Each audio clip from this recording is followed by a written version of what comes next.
Meu nome é Dioclésio Ferreira da Luz, assino geralmente como Dioclésio Luz. Eu nasci num lugar que geralmente eu não indico quando se trata da minha memória. Eu digo que nasci em Cabrobó, Pernambuco, que é uma região, o Vale do São Francisco, que eu gosto. E a cidade em que eu nasci, Jaboatão, que depois se tornou Jaboatão dos Guararapes, é uma cidade que significa a negação da urbanidade, do meio ambiente. E lá, a época que eu nasci, em janeiro, 3 de janeiro de 1953, a época, eu criança, adolescente, andava muito, né? Tinha mata, tinha rio, tinha essas coisas e que já me atraíam desde cedo. Quando menino, eu andava muito de bicicleta, saía de casa, a gente morava no centro, digamos assim, e ia para as matas. Porque ia, às vezes eu, sozinho, às vezes com os colegas, os amigos, a gente ia andar aí, comer azeitona. Azeitona é o que vocês urbanos chamam de jamelão ou jambolão, tá? Tinha muita azeitona. E ia também para os onde são hoje os grandes canaviais, mas não eram tão grandes assim. Eles tinham uma mata em volta, então a gente andava muito por esses matos, né? Teve uma coisa que eu aprendi numa dessas andanças, sabe, é um caso que eu acho que merece ser citado, é que uma vez a gente estava andando lá morrendo de fome, calor desgraçado, aí tinha um pé de manga assim carregado, né? Aí a gente ia pular a cerca para comer a manga, né? Mas aí algo bateu assim em mim e disse, não, peraí. Aí demos sinal, chamamos, alô, alô, apareceu o dono. Aí eu disse, ó, a gente queria comer umas mangas, é possível? Aí o senhor dá pra gente? Ele, claro, entra aqui. A gente entrou, comeu manga, ele deu água, deu suco, café, sei lá. Aí depois ele disse um negócio que eu não esqueci. Ele falou, olha, o que eu não gosto, vocês não, vocês são educados, né, não sei o que. Né? O que eu não gosto é desse povo que chega e vai pulando e comendo a manga dos outros como se aqui fosse de todo mundo, casa de mãe Joana. E vocês fizeram o certo, pediram para mim, e aqui vocês podem comer. Toda vez que vocês passarem aqui, é só me chamar que vocês podem entrar e comer manga, jabuticaba, o que quiserem. Aí eu aprendi essa lição. A outra coisa que a gente viu por lá, o que eu vi por lá, foi o tratamento que as usinas de cana-de-açúcar, né, davam ao meio ambiente. Uma desgraça, até hoje é assim, sabe? Eles jogavam, eu esqueci agora o líquido, mas aquela coisa fervente dentro d'água, que matava tudo que tinha no rio, mas era um rejeito ou um resíduo fervendo que eles jogavam dentro, esqueci o nome, mas eu falei muito isso em outras épocas, jogava dentro do rio. O rio, tinha 2 rios em Jaboatão, né? O rio Jaboatão e 2 unas, eles se encontravam no centro da cidade. Era para ser um lugar bonito, mas os 2 rios viraram esgoto, local de resíduo, rejeito da fábrica de papel, que ainda está lá até hoje, e das usinas de cana-de-açúcar. Né? De forma que a cidade tinha um mau cheiro, tinha um cheiro horrível, e por isso que a parte da minha infância foi nessa transição de um lugar limpo para um lugar poluído, que continua até hoje. Porque um dia desse eu viajei com meu filho e minha mulher, fui mostrar o lugar onde eu teria nascido, onde eu rejeito, que é Jaboatão, e está lá até hoje, fedido, os rios sujos, poluídos, e os esgotos caindo. O tempo, infelizmente, não avançou, sabe, naquele lugar. E essa coisa sempre me incomodou. Tanto que nos idos de 71, 1972, eu consegui organizar uma passeata, uma grande passeata contra a poluição, sabe? E, claro, com mais gente, né? A gente juntou muita gente. Fez uma primeira passeata, não deu certo, depois fez uma outra.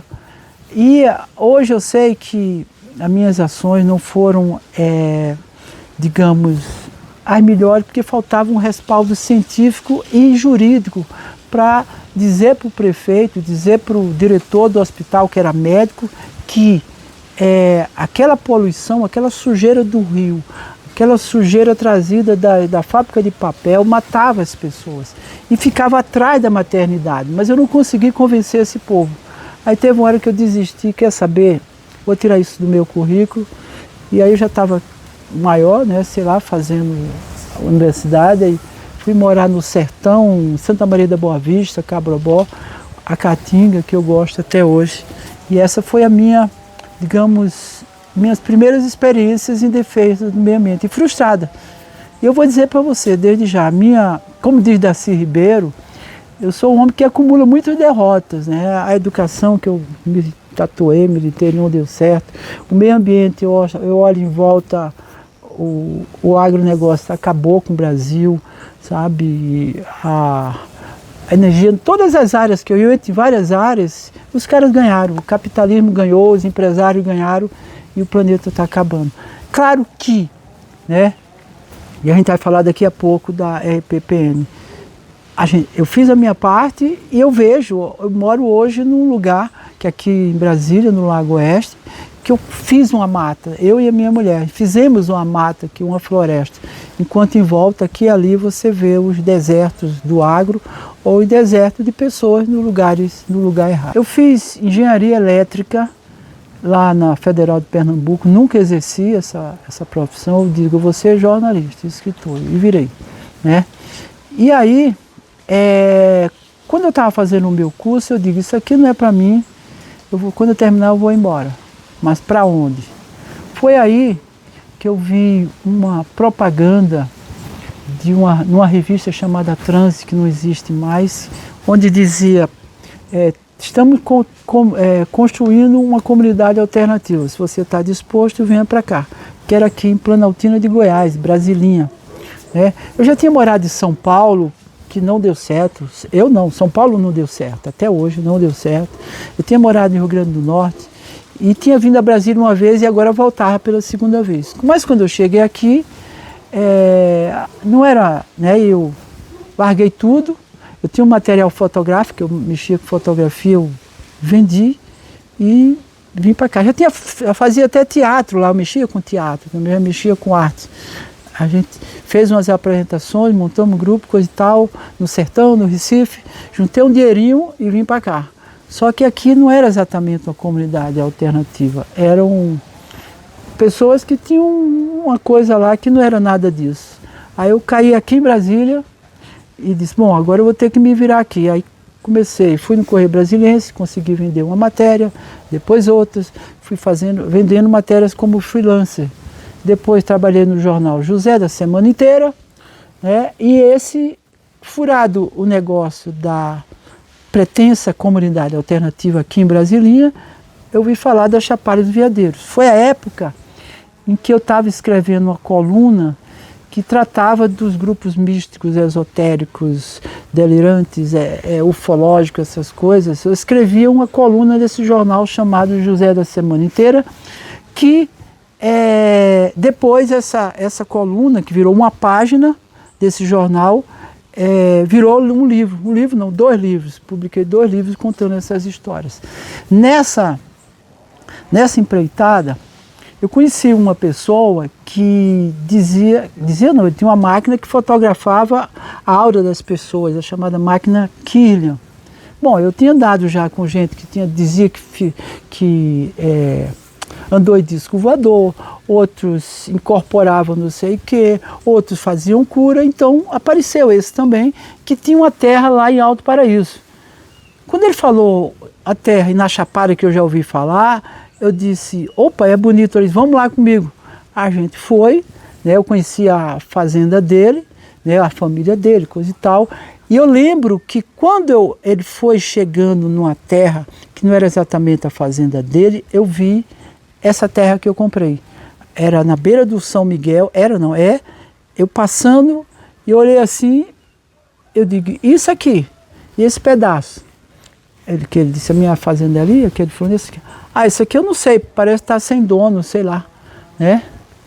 Mas eu fiquei entusiasmado, porque tinha o que eu queria. Tinha montanha, tinha mata, tinha cerrado, tinha tudo isso.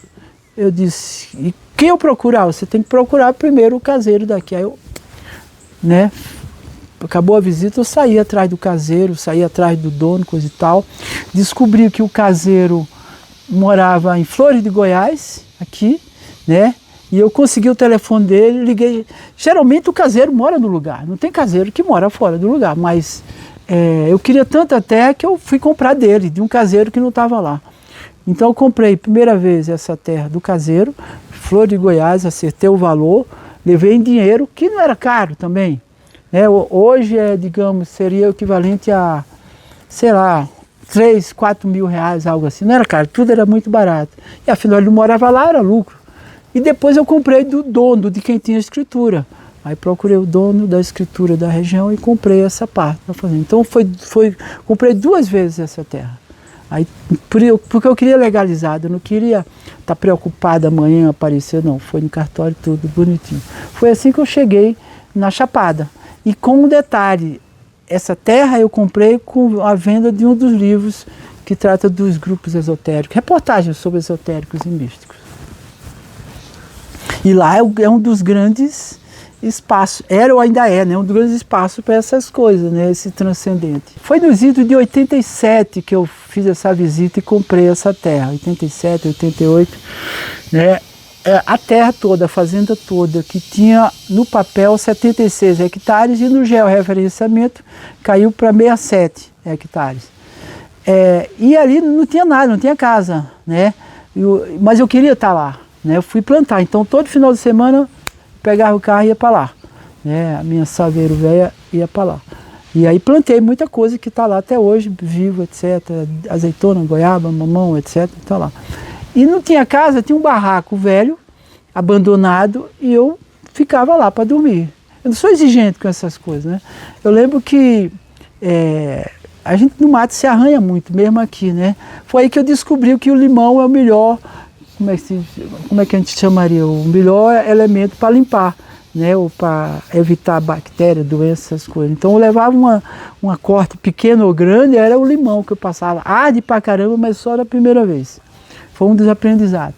Mas eu lembro de uma vez que para dormir no chão, eu forrei porque o chão era um barraco com um chão de terra sujo. Aí eu forrei com papel, sei lá, algo assim, para dormir. Eu só ia para dormir praticamente lá nesse barraco.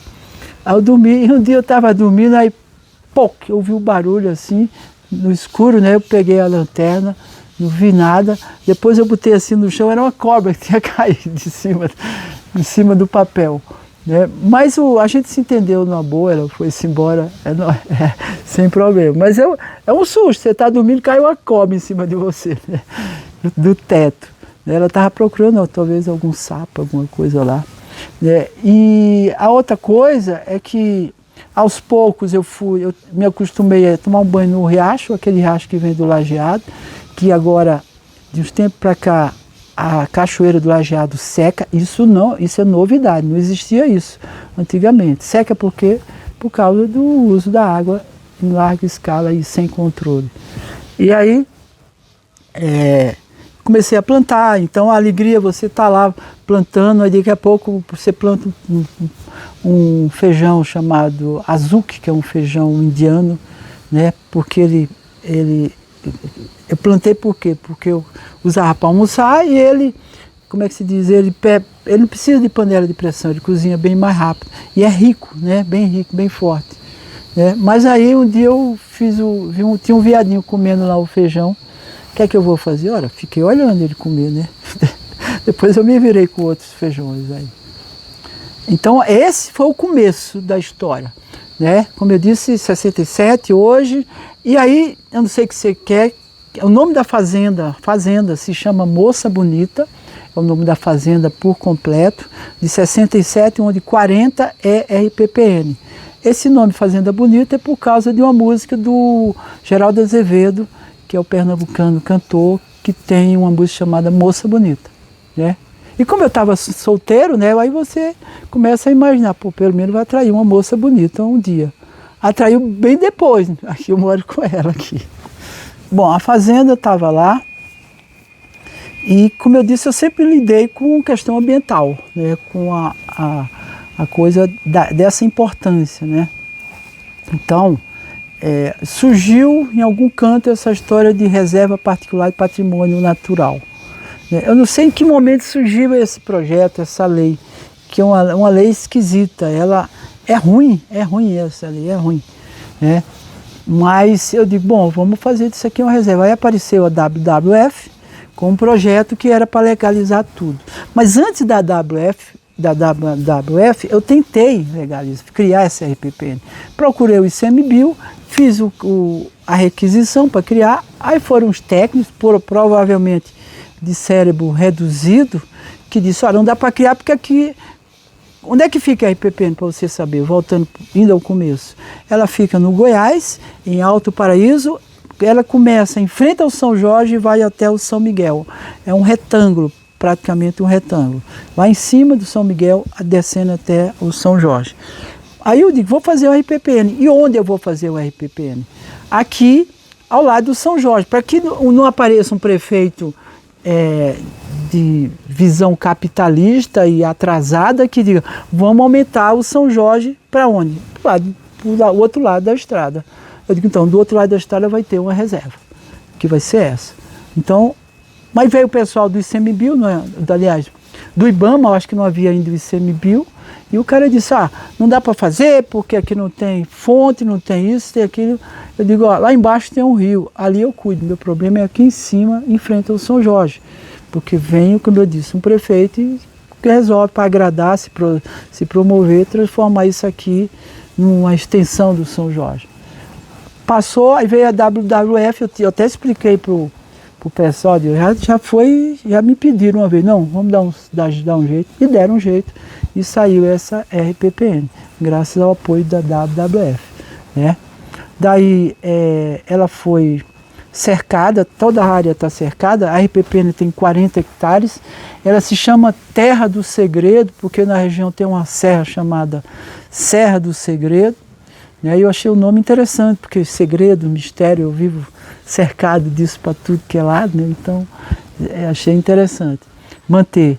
Mas é uma área que a gente protege e que está lá até hoje, e que quando foi feito o plano de manejo, acho que foi 2020 ou 2022, eu não tenho a data precisa, né? A RPPN é de 2001, né? Quando foi feito o plano de manejo, os técnicos viram, né? Essa RPPN está preservada. Onde é que tem o ataque, o dano causado à RPPN? Na beira da estrada. Quando foi fazer aquela estrada que liga Alto Paraíso ao São Jorge, os caras saíram rasgando tudo ali, com a omissão, ou pelo menos a tolerância da chefia do parque, que é do ICMBio. Porque eles viram, ao lado daquela estrada, tinha um RPPN, e eles a empresa saiu rasgando tudo, e foi o único lugar que a RPPN está afetada, é ali. É na beira da cerca, porque tem um grande buraco, uma grande escavação. A RPPN, ela é um grande tesouro. Essa é a minha, digamos, a minha leitura, sabe? Meu saber. Ela é um grande tesouro. É um tesouro, mas não é para ser avaliado monetariamente, financeiramente. É um tesouro porque ela, como eu disse, ela começa num cerrado, depois vira um campo limpo, depois vem para uma mata e a mata ciliar. Aí já é fora da RPPN, mas ela, por si só, é um campo de estudo do Cerrado e de conhecimento do Cerrado. Eu pensei sim em fazer alguma atividade lá, sabe? Tanto que lá embaixo, fora da RPPN, dentro da fazenda, a gente montou um campo e tem uma pessoa que é um parceiro meu, que é o Diego, que é a pessoa que está lá. Ele não é funcionário, a gente tem uma parceria assim, você faz o que você ganhar é seu, tá lá. Então ele tem um campo que ele aluga, ele opera, tem uma casinha lá também, é onde ele mora e o que ele faz lá. A gente já colocou, como é que se diz, aquecimento solar para o banheiro, coisa e tal, fiz um banheiro legal para os visitantes, né, do campo e coisa e tal. A gente teve essa ideia, sabe? Eu queria fazer um campo e queria fazer educação ambiental. Mas dada a distância, o custo e as dificuldades e a falta de recursos, eu não sou um cara rico, né? Eu não tenho grana para estar. Nem sei fazer grana, eu não sei, eu tenho que reconhecer a minha competência.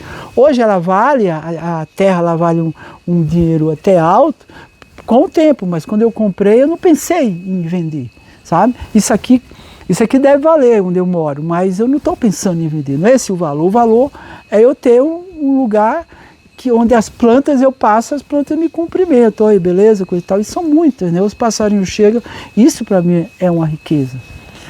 Então, a gente tentou algumas coisas lá de camping, de atividade, mas não deu certo, principalmente pela minha incompetência em lidar com isso, sabe? A competência é a falta de dinheiro, não deu para ter atividades. Agora, faltou eu falar uma coisa da RPPN, é que dentro dela há ainda uns dois ou três buracos, a palavra não é buraco, mas 2 ou 3 garimpos abandonados. Então, que é parte da história do lugar. O lugar, a região ali do São Jorge, era de garimpo de cristais, principalmente. O pessoal pegava o cristal, levava para a vila e um cara chegava e mandava não sei para onde e pagava a pessoa. Então eu vi mulheres, principalmente velhas, carregando um saco de cristal, de pedra nas costas, entregar lá para fulano e fulano dava uma lata de óleo de cozinha pelo trabalho, por levar isso. Era uma coisa horrível, né? Horrível. Né? Então teve um momento, inclusive, na região, que o diretor do parque disse, vai acabar o garimpo aqui dentro, porque o garimpo era dentro do parque também. Era fora na minha RPPN e era dentro do parque. Né? E aí eles vão acabar aqui com o garimpo, não dá, isso aqui não é país, bom aqui é turismo. E foi uma briga, porque os moradores, a maioria ganhando miseravelmente, sendo explorado, achava que não tinha jeito, era isso e isso mesmo. Mas eu esqueci o nome, acho que é Adílio o nome do chefe de parque, gente boa, que criou isso, fechou a entrada para garimpo. E começou a chegarem os turistas, e aí mudou toda a feição lá, sabe? Tem um lado bom que você fez com que algumas pessoas de lá ganhassem dinheiro sem serem, né, sem precisar passar por tanto aperto. O lado ruim é que virou uma coisa de rico, né? Você vai para o São Jorge, um cafezinho às vezes de R$10, 12. As pessoas querem ficar rico de uma hora para outra, sabe? Você vai para uma pousada lá, passa um final de semana, paga R$5.000, sei lá, sabe? Quer ficar rico de uma hora para outra. E aí muita gente foi expulsa, né? Porque eu tenho que fazer essa leitura do social. Porque tinha a casinha, o cara chegava e diz, ó, eu pago 500 mil. O cara nunca tinha visto tanto dinheiro. Aí dá para casa e vai para o Alto Paraíso, sei lá, e acaba com a vida dele. Essa foi uma coisa. Mas esses garimpos abandonados, eu acho isso um charme da EPPN. Eu penso, até hoje eu penso em educação ambiental, você entrar com um grupo, mostrar o cerrado, mostrar onde havia o garimpo, como é que era feito, um buraco de 3 metros, sabe, a pessoa descia lá para cavar, depois, sabe, subia com as pedras, então você seguiria, mostraria o campo limpo, depois a diferença de podologia, né, de pedra, sei lá, e quando foi feito o plano de manejo, identificou a presença ainda de veadinhos, de tatu, desses animais, né, que transitam ali. E um dia desses, um vizinho meu, gente boa, o Eduardo, filmou novamente esses veadinhos, até onça tinha lá na região. O que eu acho um luxo, sabe, uma grande riqueza a gente ter isso ainda, porque infelizmente muita gente não quer isso, quer só faturar com os turistas, né, com a clientela. É um tesouro aquilo, sabe? É um tesouro.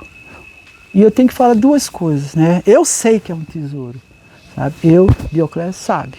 Eu sei que aquilo vale muito mais do que dinheiro, porque daqui a pouco as crianças vão chegar nesse planeta e não vai ter mais planeta.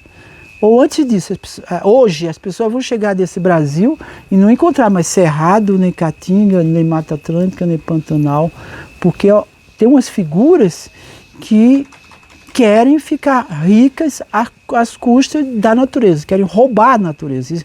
E eles roubam, são ladrões de natureza. Então, a água em muitos locais, em volta lá da região, está acabando, porque está sendo usada para produzir soja para o cara ganhar dinheiro nos Estados Unidos, na China, coisa e tal. O problema é que quando ele faz isso, quando ele acaba com a mata, sabe, vai faltar oxigênio, vai faltar água, vai faltar condições de vida. Se você chegar, e aí eu vou explicar uma coisa desse legado que eu estou deixando, tá? Eu só não, outras pessoas também. Se você chegar hoje, né, daqui para Alto Paraíso, você olhar em volta, você vê aqueles desertos. Agora, na seca, é um deserto. Se um passarinho entrar, ele vai morrer. Se um animal entrar, ele vai morrer. Se um ser humano entrar, ele vai morrer. A não ser que ele leve uma cesta básica para comer, porque o que esses caras produzem não é comida. Esse é o grande engodo, e é o engodo também de quem diz que o Brasil é o celeiro do mundo. Isso é uma mentira. Eles querem vender lá fora. E em troca dessa venda, estão acabando com tudo. Então, eu sei que aquilo é uma coisa preservada, que não é para mim, claro. Eu vi aquilo e estou deixando melhor, porque está cercado pelo menos para os outros. Mas esse legado é para que alguém chegue lá e diga, putz, isso aqui pelo menos eu posso ver o cerrado. Porque daqui para lá, para Alto Paraíso, acabaram com tudo, eu estou acabando.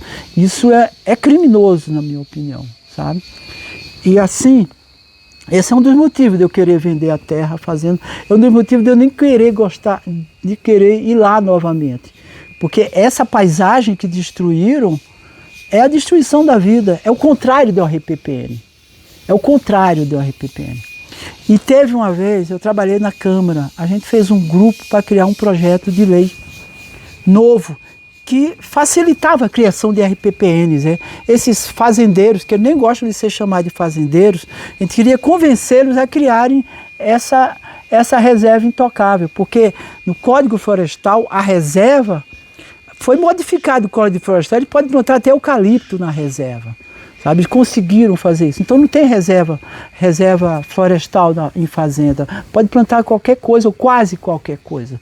Então a gente queria que eles criassem RPPN, não só a gente, não fosse coisa de maluco, de bicho grilo, sabe? Ou de esperto. Tem espertos também que criaram RPPN para faturar com o marketing verde. Tem gente aí que, como dizia um amigo meu, o Fernando, falecido, ele era dono do menor RPPN do mundo, eu acho, aqui em Brasília, onde é que ficava mesmo? Perto de Brasilinha, era menor do mundo, eu acho que era meio hectare, negócio desse, mas ele era um apaixonado, sabe? Ele disse, Teoclésio, você fica irritado, mas eu vou te dizer uma coisa, esse pessoal não gosta disso, é tudo gigolô de cachoeira, sabe? Esse pessoal faz isso para ganhar dinheiro, a natureza está aí, ó, mas ó, pouco importa para ele. Então, por isso que eu coloquei à venda a RPPN e a terra. A RPPN eu não vou mexer, que é protegida por lei. Eu espero que o ICMBio não deixe, né? Porque já deixaram lá em Alto Paraíso. Mas a RPPN, sendo protegida, você vai ter para sempre, a princípio, que é eterno, né? É um decreto eterno, inclusive em 2001, por José Sarney. Coincidentemente, eu trabalhei com ele depois, uma época, bem mais tarde. Mas essa visão do efêmero, que é parte da natureza, ele só pede o seguinte, não mexam, deixa o espaço, deixa produzir oxigênio, água, qualidade de vida. Né? Mas como diz Krenak, né, o povo é tudo, a humanidade não é gente, é tudo consumista, é tudo querendo consumir. E aí roubaram a natureza, levaram a água, levaram as plantas, levaram tudo, mas a RPPN está lá, as RPPNs estão lá, sabe? Estão aí. E essa minha, sabe, eu não queria, assim, digamos, vender, mas eu não consigo chegar lá. Eu não consigo, não tem mais, não tem, só se eu fechar os olhos daqui para lá, né? Quando a Luísa diz, vamos dar uma volta em Alto Paraíso, tá, mas eu vou dormindo atrás com os olhos fechados, porque não dá. Sabe? É muito feio o que foi feito daqui para lá. Né?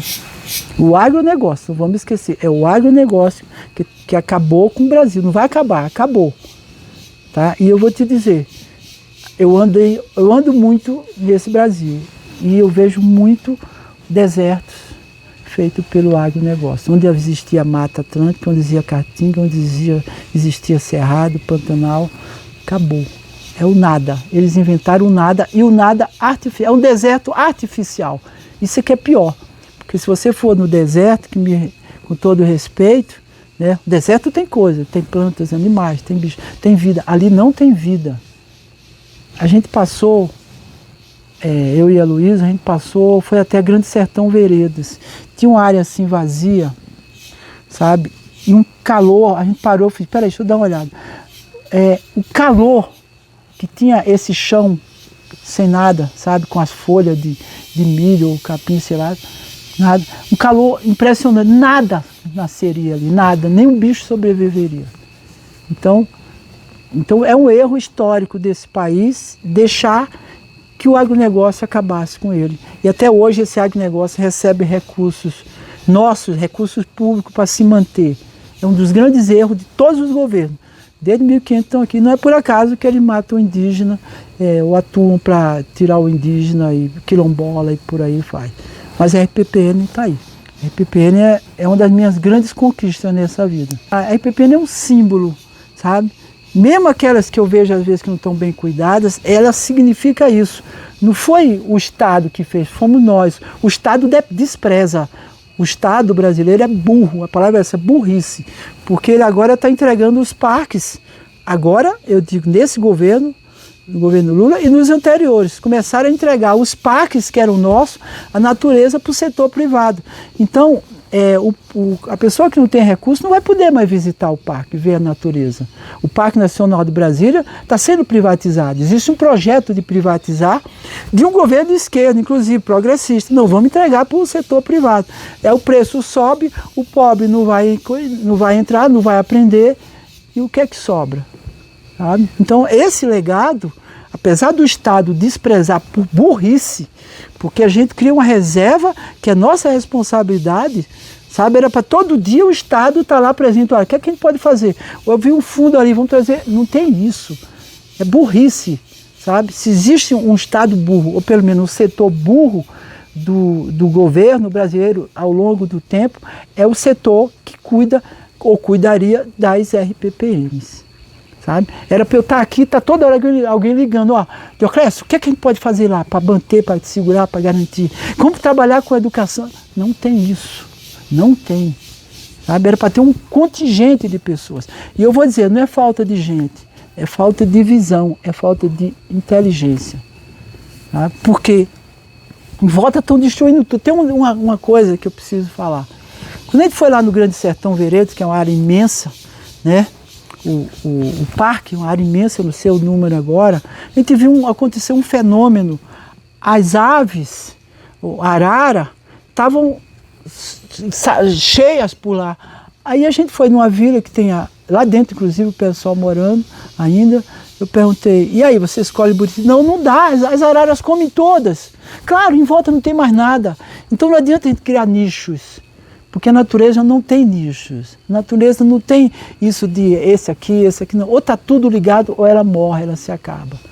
O Krenak ensina isso. Se os caras não sabem, chama o Krenak para dar uma palestra, em meia hora vão aprender alguma coisa. Mas a visão é atrasada, sabe? Além de burra, atrasada. Vamos privatizar, vamos entregar para os empresários que a gente se livra desse problema. É problema, era para ser solução. Não existe ilhas de RPPN, isso não existe. Quem está aqui em volta vira deserto, esse aqui vai sofrer, esse aqui vai sentir, os animais correm. Aqui onde eu moro, eu vejo isso, né? Às vezes outra aparece um bicho, uma raposa aqui.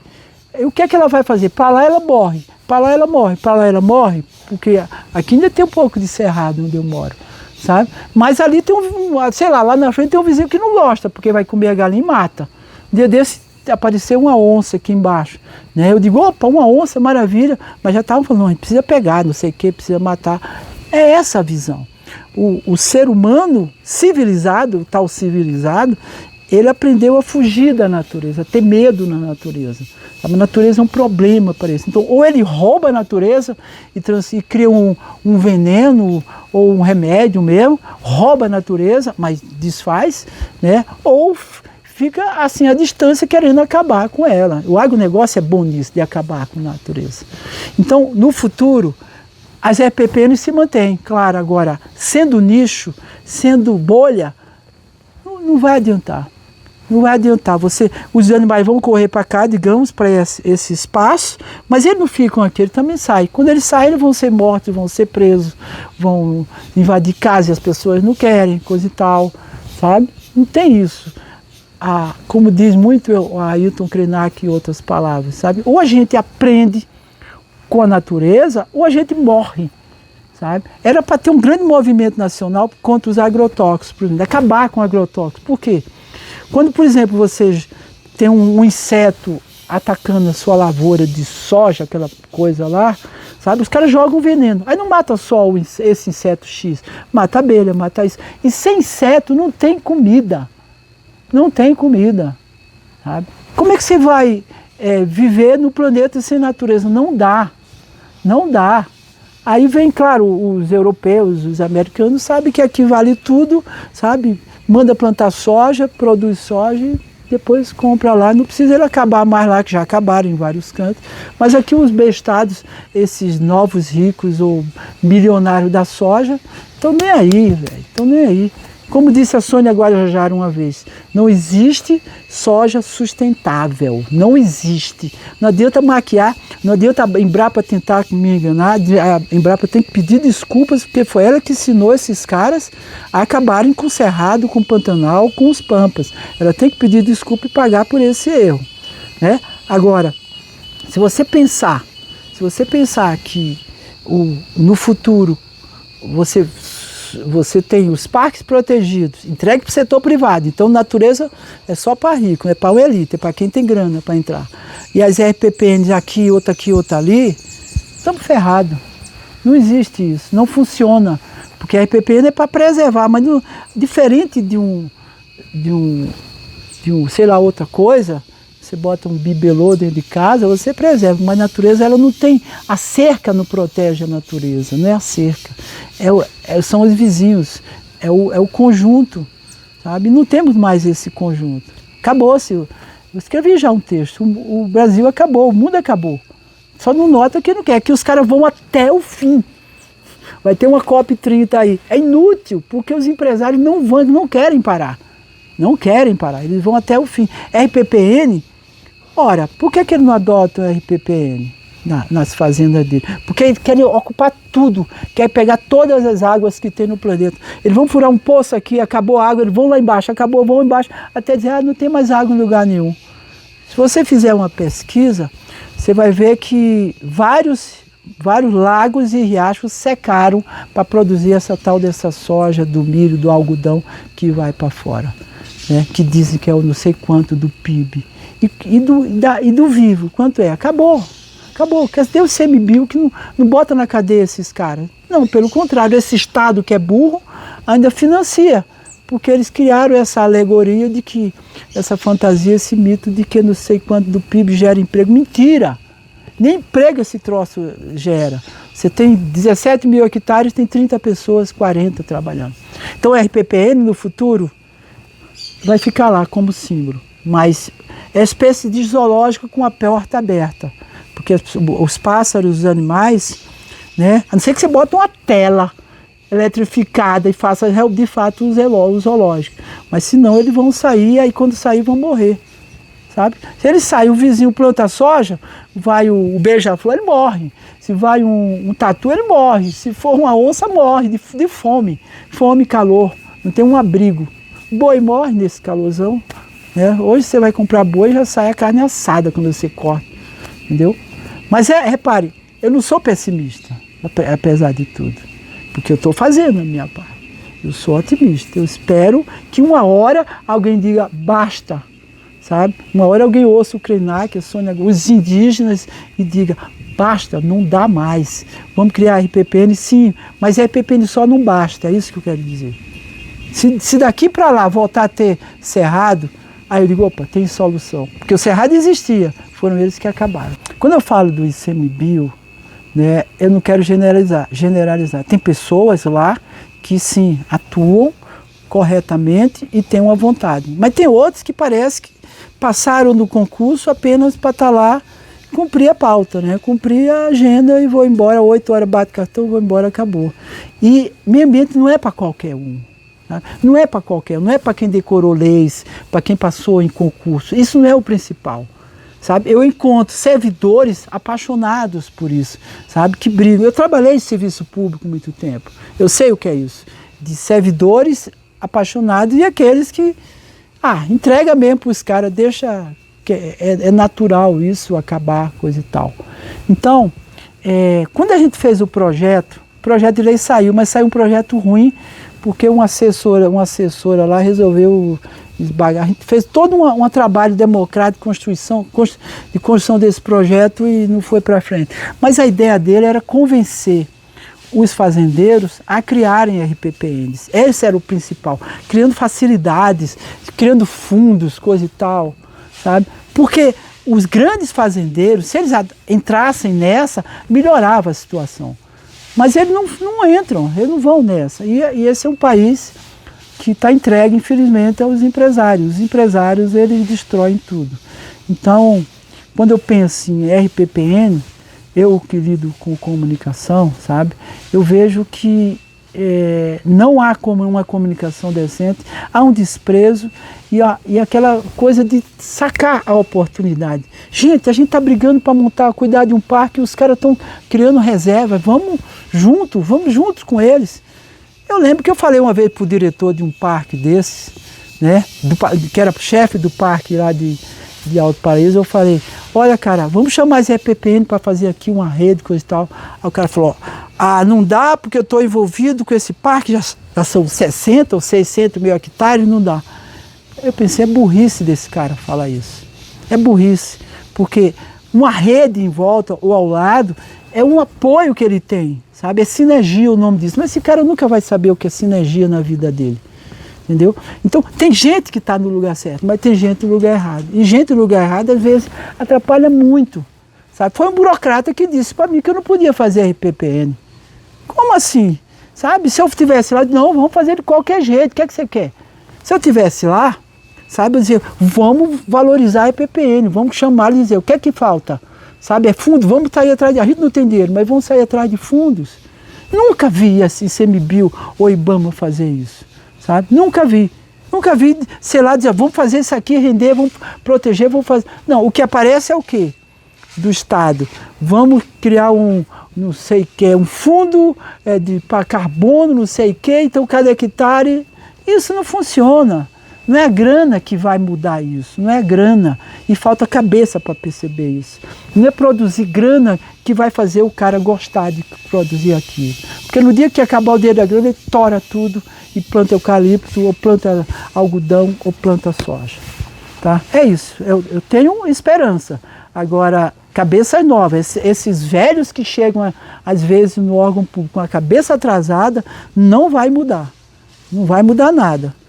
Essa turma militante, eu queria que ela chegasse de alguma forma para ter um poder aí dentro, para dizer, isso está errado, isso está certo. Claro, tem que ter o aprendizado, mas tem que ter essa vontade e o querer. Não tem isso na maioria dos órgãos públicos, sabe? Eu sou um defensor do servidor público, mas eu não vejo isso em todo canto. Então, queremos mudar, sim. O que é que tem que mudar? Vamos estudar, vamos aprender. E não fiquem só na academia. Tem que ir para os povos originários, tem que ir para os indígenas e os quilombolas. Como fazer isso? Como? Sabe? Como acabar com a devastação? Não é o governo comemorar. Esse ano só queimou 10% do cerrado, o ano passado foi 15%. Daqui a pouco vai ser 0, eu queria dizer para esse povo. Vai ser 0 porque não vai ter mais cerrado. Eu não vejo mais cerrado em muitos lugares. Aqui ainda tem. Aqui no parque ainda tem, mas olha lá. Tá, estão acabando. É isso, então meu recado é esse. Bota a turma nova para decidir e, por favor, vamos acabar com esse agronegócio.